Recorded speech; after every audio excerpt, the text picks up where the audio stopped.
Boys and girls, ladies and gentlemen, children of all ages, it's Jesse with the Common Nerd, bringing you pop culture and all things nerdy through a common sense lens. And you know, we've talked about Marvel burnout on this channel for quite a while, right? We've got Doctor Strange and the Multiverse of Madness, and we had a lot of other movies out there that just simply did not do very well over the last few years. And I think one of the biggest shockers out there was, of course, Guardians of the Galaxy Volume 3. That opening box office weekend came in way under expectations, and that movie arguably should have made $1 billion. But there's a reason why it didn't. Obviously, a lot of the other movies that year did not do very well. Ant-Man and the Wasp, Quantumania was an absolute disastrous dumpster fire.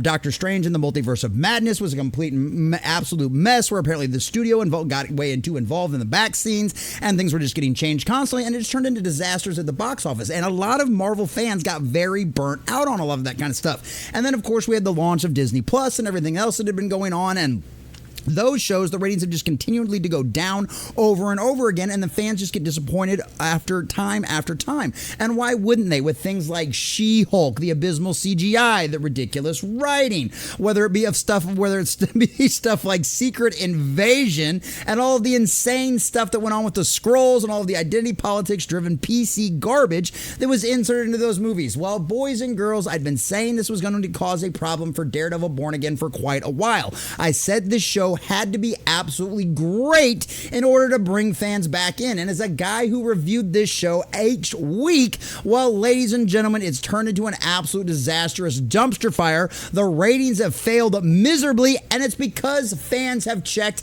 out of Marvel in every way, shape, or form. And guess what? That Ironheart series that's coming out in June ain't gonna make things any better. And I'm even thinking I might be evil enough to make my dear sweet co-host on Thursday night, Sunker Maiden, review with that one with me too, because we know that's going to be a hot, disastrous dumpster fire, and it's projects just like that that have damaged Daredevil and Marvel's reputation overall, and it's exactly why these ratings are in the toilet. And boys and girls, they are abysmally bad. Some of the worst ratings we've seen out there for Marvel since they started launching shows on Disney Plus, and obviously way worse than any of the ratings that Daredevil was supposed to be getting back on Netflix. And this show had everything going right for it.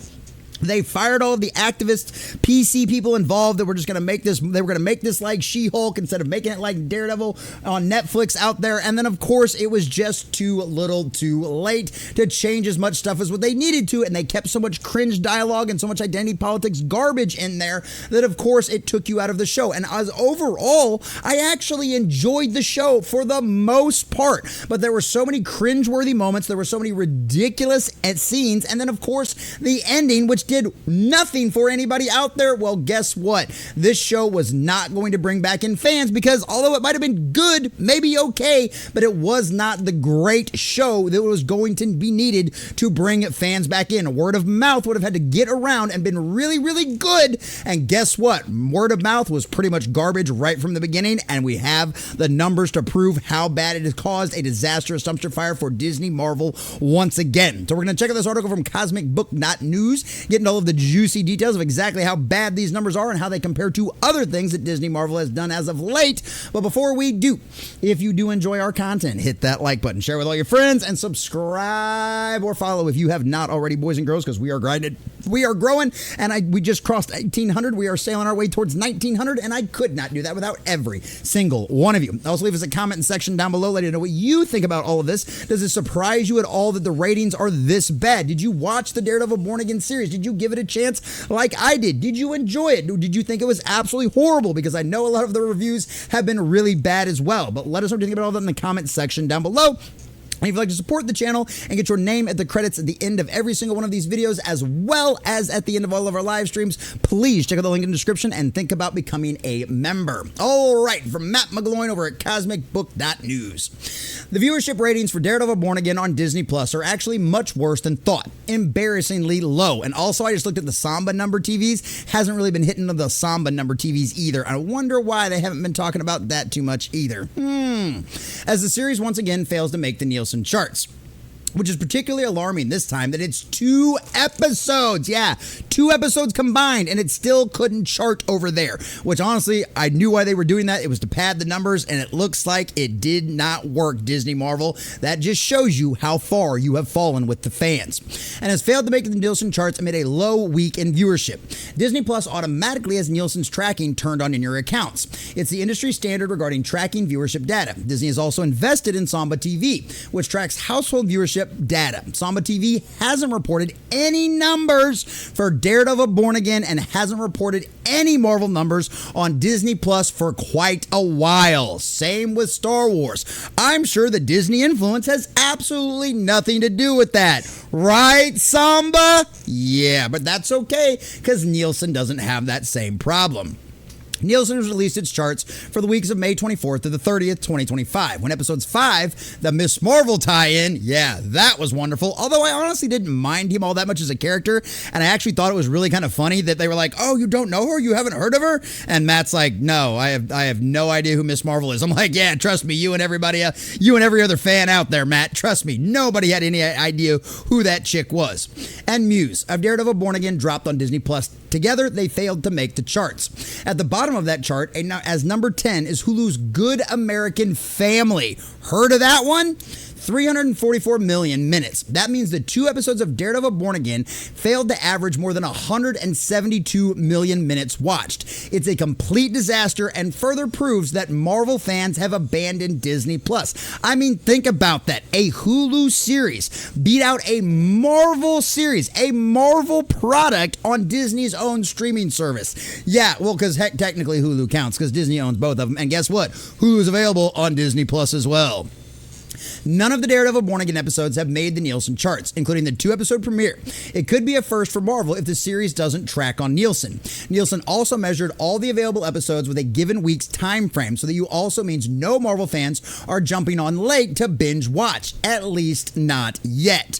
Daredevil Born Again's Neilship numbers: episodes 1 and 2 under 465, episode 3 under 464, episode 4 under 373, episode 5 and 6 under 344. And I think there might be a way to get the exact Neilson data for the whole thing, but you got to pay a bunch of extra money and get like back access to Neilson's ratings and stuff like that. And yeah, we're not going to do that. But we know this is where it's all come underneath, all under 344. They have not got anything higher than 344 for a 2 episodes. Same thing with the premiere, under 465. This is abysmally bad for Disney Marvel. And this was really funny too. I saw this posted on Twitter the other day. Madam Web pulled in more views on Netflix during its first 2 weeks than Deadpool and Wolverine did on Disney Plus. That is insane. Now, to be completely and totally not fair, Netflix has a much bigger subscriber base than Disney Plus does as well, though. So that could be a kind of a thing of it. And obviously, it wasn't like a bunch of people went out there and signed up for new Netflix subscriptions for Madam Web. It was definitely one of them situations where it was morbid curiosity because everybody heard how bad that movie was and how much it failed at the box office. And guess what? If you can watch it for free, people might be at least give it a shot. And I've honestly heard from some people out there, it's so bad, it's actually fun and really enjoyable to watch. So maybe it was worth checking out there on Netflix. Madam Web, 16 million views. Deadpool and Wolverine, 15.8 million views. Now, obviously not beat by a lot, and there was actually probably some people that signed up for Disney Plus just for Deadpool and Wolverine, which I think is kind of interesting too, but of course, Disney's never going to give us those actual numbers. Really, the only thing keeping Disney Plus is going is Bluey, which even isn't a Disney original program. The occasional Disney animated movie also performs well, such as Moana 2. And if you look at the history on Disney, whether it comes to the Samba TV numbers or the Neilson ratings, they have been really, really bad about charting anything on that series. It isn't something from like Hulu that they literally didn't have much to do with the production that came from another network.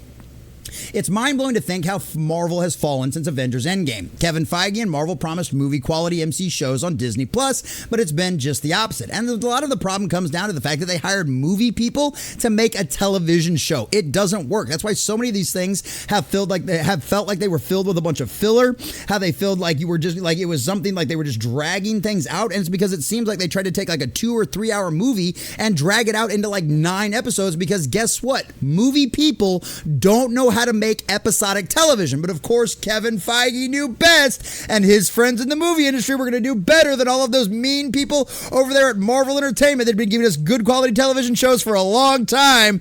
Yeah, once again, Kevin Feige's agenda and his own ego and narcissism caused a destruction of this show.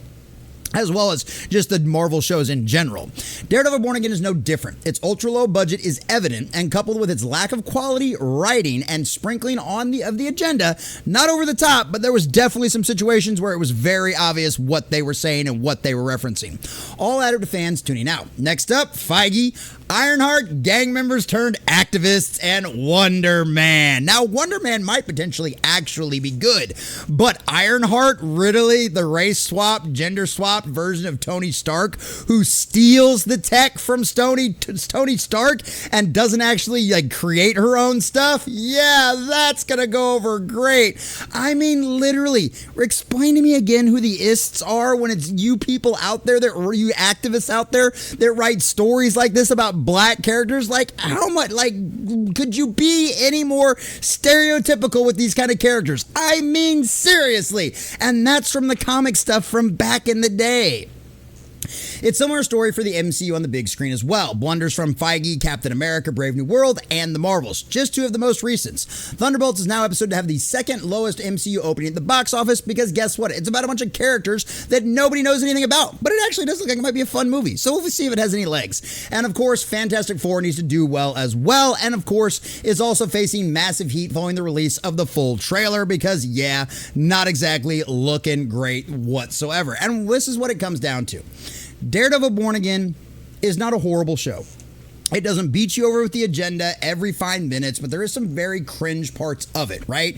You have literally Daredevil's girlfriend tell him that even though she doesn't know he's Daredevil, right, that even though Daredevil busted in, saved her from Muse, and him distracting Muse was the only reason she could pick up the gun and take out Muse, well, literally, Daredevil didn't save her. She saved herself. And it was one of the most cringe-worthy moments I had ever seen. I mean, Sunker Maiden, my co-host from that show, went from liking that character and rooting for her to her absolutely despising her because of the cringy, woke, agenda-driven nonsense that they forced into the lines of the show. And guess what? It's not just all of those problems. You know what? If this was 2 or 3 years ago and we hadn't faced the absolute slew of things that we have gotten out of Disney, Marvel, and the MCU for the last few years, this show probably would have been decent. We probably would have just rolled our eyes at some of the cringe lines and went, you know what, it's okay. But Daredevil Born Again didn't just need to be okay. It needed to be fantastic. It needed to be great. It needed to have that word of mouth, ignite a fire across social media to get this show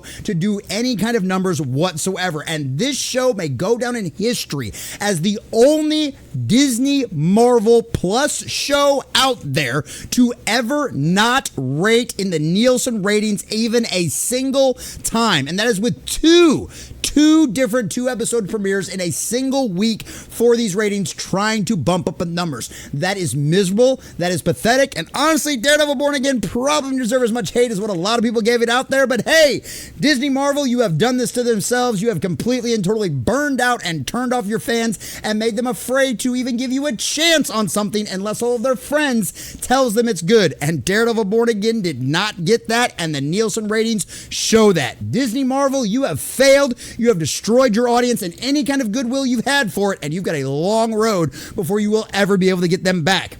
And making things like Ironheart is certainly not going to do it. Enjoy your ratings, Oblivions. I can't wait for Ironheart to come out because those numbers are going to be a disastrous dumpster fire, even worse than this. And Disney Marvel, you did it to yourself.